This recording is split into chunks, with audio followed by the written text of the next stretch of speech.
The first option you can do is barbed wire.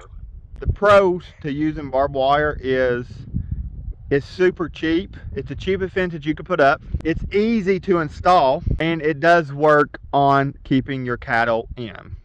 That being said, cons of this are if this breaks, this is ripping into your skin and it will cut deep. The second con is it doesn't keep all livestock in or out depending on what you're trying to do. The third is if you don't take maintenance of it, it will want to tend to rust away, or it might loosen up over time. And guys, what I mean by loosening up over time, as you can see from that post to this tree, give you an idea, as you can see, that have loosened up. Let's move on to the second type of fence that you all can choose for installing. Now, the pros of this one is you don't need that much materials for one. You can stretch it over a longer span, so it's more flexible and versatile that way. And it also is cost efficient. Now the cons of this type of fence are you need electric. If you have no electric, you have no power going to your fence. The second one is it needs maintenance. This fence does loosen up over time, so you need specialized tools to tighten it. And I'll cover that in a separate video.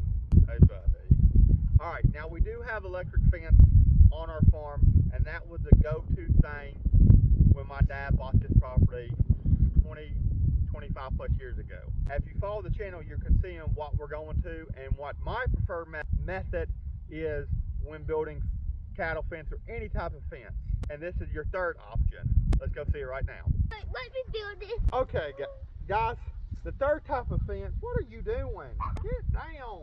The third type of fence is the high tensile woven wire, which in my opinion is the go-to fence. One, it's durable, as you all could see my son's climbing on it.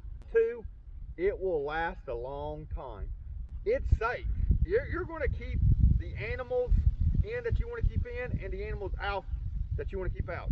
Now what we don't do, a lot of people, you can run barbed wire, and that's going to determine foxes and coyotes and other creatures from crawling under it. If you got horses, put barbed wire on the top and it will deter them from keep jumping over. The number one con, in my opinion, to this fence is the cost.